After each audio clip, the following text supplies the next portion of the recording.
The 2024 hurricane season is expected to be an active one. Today, I talk one-on-one with the Lowcountry's Chief Meteorologist Rob Fowler of News 2 to talk about what that means for us here in the Lowcountry for this edition of Quintin's Close-Ups. And if you haven't already, subscribe to my YouTube channel and like Quintin's Close-Ups on Facebook. The Lowcountry's Chief Meteorologist Rob Fowler. Welcome back to Quintin's Close-Ups. Always a pleasure. Welcome to our home, our Storm Team 2 Forecast Center, where we're busily doing forecasting. What's that weather headline right now to describe what's going on?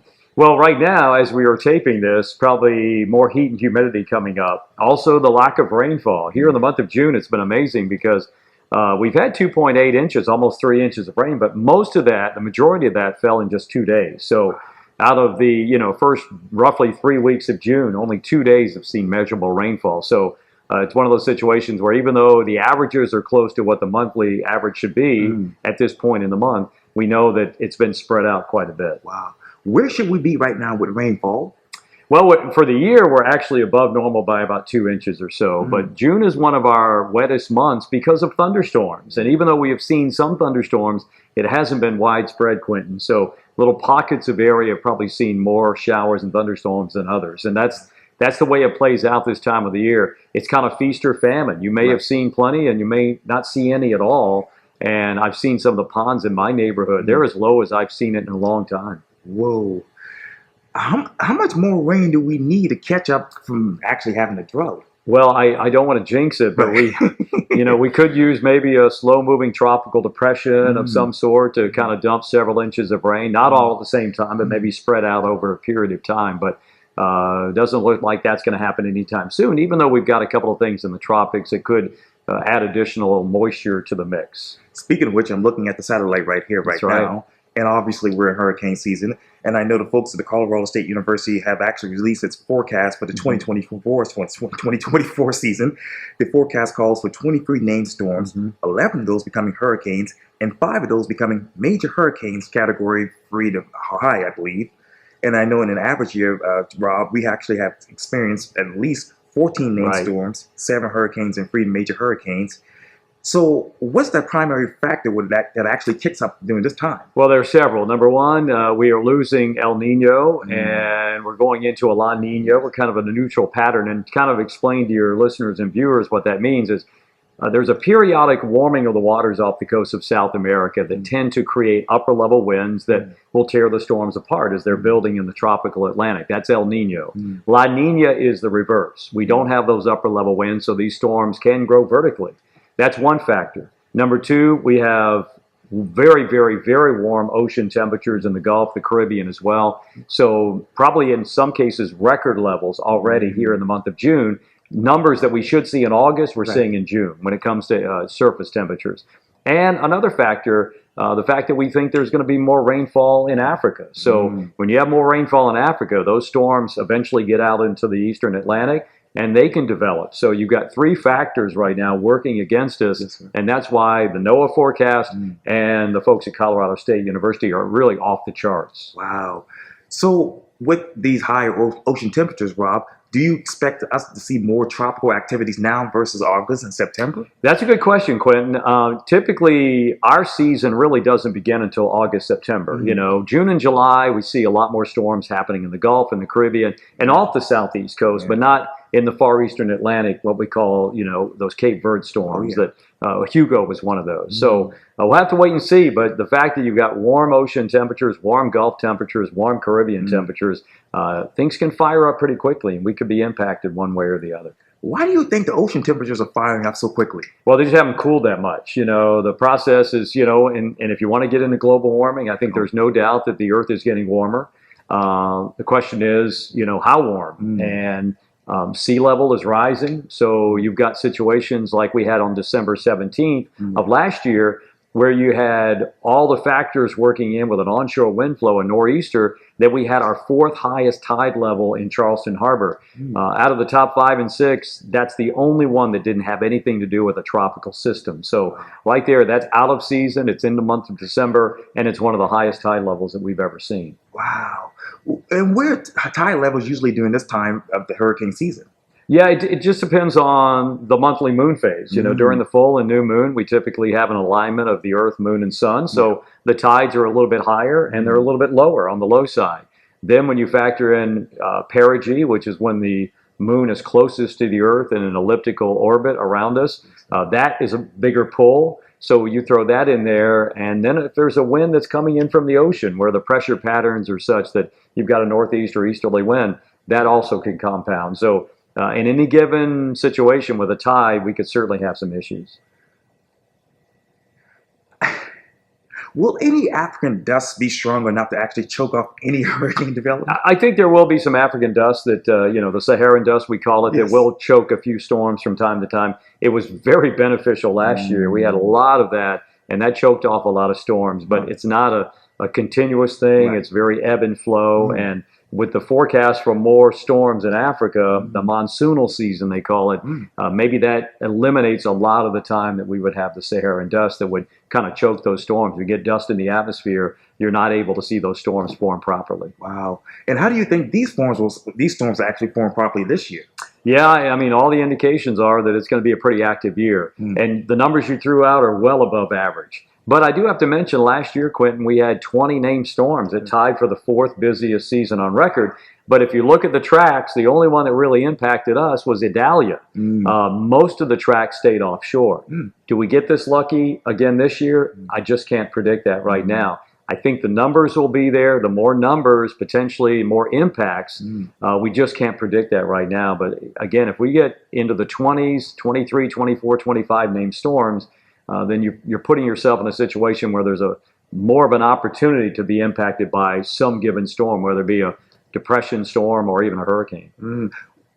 This might be a silly question, but what do you think we might get most as far as impact? Would it be a tropical depression, a hurricane, or a tropical storm? You know what we've learned, Quintin, over the years is, I know we, the media, it's only a Category 1 hurricane. We were okay. But a Category 1 hurricane, a tropical storm, a tropical depression that sits along our coast, continues to batter us with rain and wind, can create some huge issues for us. So maybe it's not a hurricane that moves onshore. Maybe it's just a slow mover from a tropical system, tropical depression or tropical storm that dumps a lot of rain, creates a lot of flooding.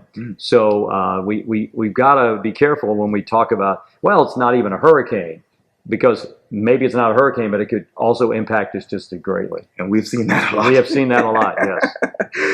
And I wanted to ask you this too, Rob. You mentioned obviously El Nino. When do you expect El Nino to actually transition to La Nina? Well, it's transitioning right now. So we're kind of a neutral phase, and I think by the end of the summer, by the time that August, September, when we see peak activity, September typically is our highest frequency of tropical activity.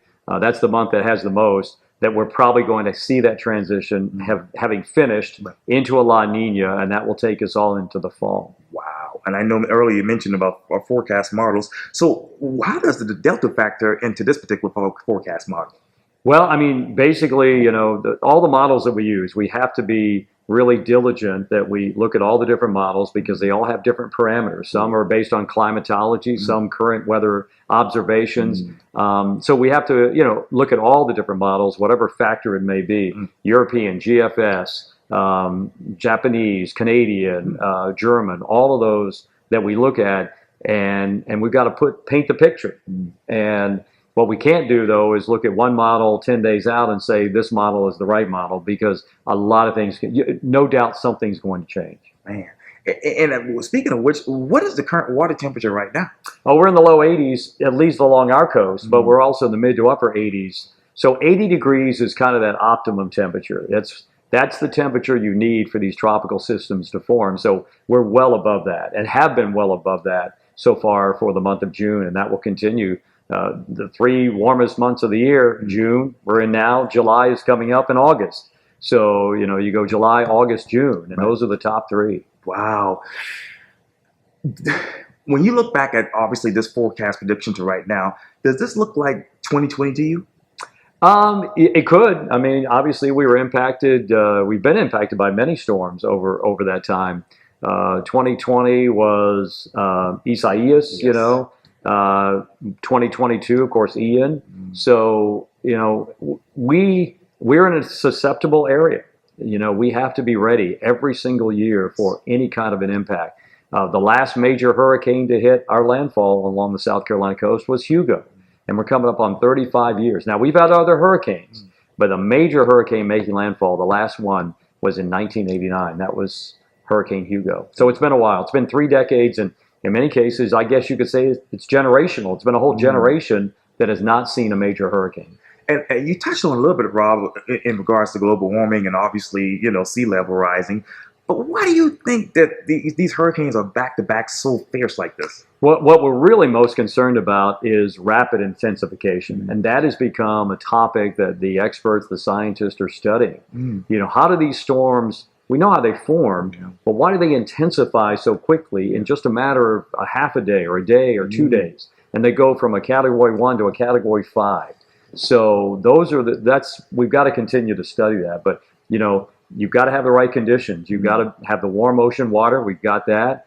You've got to have no vertical wind shear that El Nino brought a lot of. Chances are we're going to have less of that, less shear. So, and more rainfall is going to help out too. So there's in Africa, and there's so much going on. I mean, all these pieces to the puzzle we're still trying to put in place. And until we get to a situation where we are threatened, we just can't do that right now this early. But what we do know is we've got plenty of lead time. With our satellites that you see here, we can see these storms from the inception to their end. So we're not going to be surprised. We're not going to be surprised. So that gives us a leg up in forecasting. Speaking of studying, I know you and a lot of other talented meteorologists were just in Myrtle Beach. Yes. For a conference. What exactly are you all studying right now? I'll tell you what, it was one of the best conferences. And I had a chance, Quintin, to give a presentation on Hugo then and now. Right. So it was interesting to watch a group of meteorologists respond to that because, having gone through Hurricane Hugo, the technology we had or didn't have back then, what we had to do on a daily basis for our newscast, which meant sometimes manually putting a little dot on the map. There was no cone. We had to manually do it based on latitude and longitude. So you're drawing little dots leading into Charleston Harbor after time. The satellites that we used were more antiquated. The radar we used was back in 1957. Yikes. It was the WSR 57 is in 1957. And now today we've got these radar systems, these NexRad systems that can look inside the storm. So we talked a lot about the technology, how it's improved. We talked about how we can improve it even more, satellite imagery. And we also talked about how we can convey the message. Because, Quintin, let me tell you, I mean, Hurricane Hugo, there was no internet. There was no Facebook. There was no social media. There were 3 TV stations. There wasn't, CNN had come on the air in 1980, the Weather Channel 1982. So they were just getting their feet wet. So there are a lot of things that we have to deal with now covering a major hurricane that we did not have to deal with back then. And I was I'll leave that alone. But I was just a little baby when all that transpired. But you've heard the stories. and you've seen and you've read about it. Yeah. You've educated yourself on what Hugo did and what a future storm could do. I always say, not to get too down and dirty in the weeds, but it's not a matter of if, it's a matter of when. It's going to happen again. We just got to make sure we're prepared. How do we prepare now? Yeah, it's a great time to prepare right now, early in the season. Have a kit. You can go on our website. We'll give you all the things you need in your kit. Even if you put it in the garage in a bin, just in the corner somewhere. You may need it, you may not.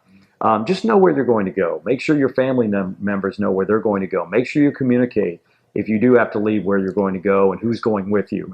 So there's all these things. Insurance. Make sure you check your insurance policy that you are covered for certain things. Insurance companies, over the years, things have changed a little bit. So just make sure you have all your ducks in a row. So when it gets to that stressful, anxious time of going potentially through a hurricane, you've got all that taken care of. And even though you're still going to be anxious and it's going to be stressful, at least that's one thing you don't have to worry about. Speaking of no worries, let's talk about the forecast for this week. Okay. Yeah, pretty quiet. It's going to heat up later this week. We'll be low to middle 90s, heat index over 100. We're getting a bit of a break as we're talking right now. I say break, from the 90s to the upper 80s. Still kind of humid out there. Rainfall chances may increase a little bit.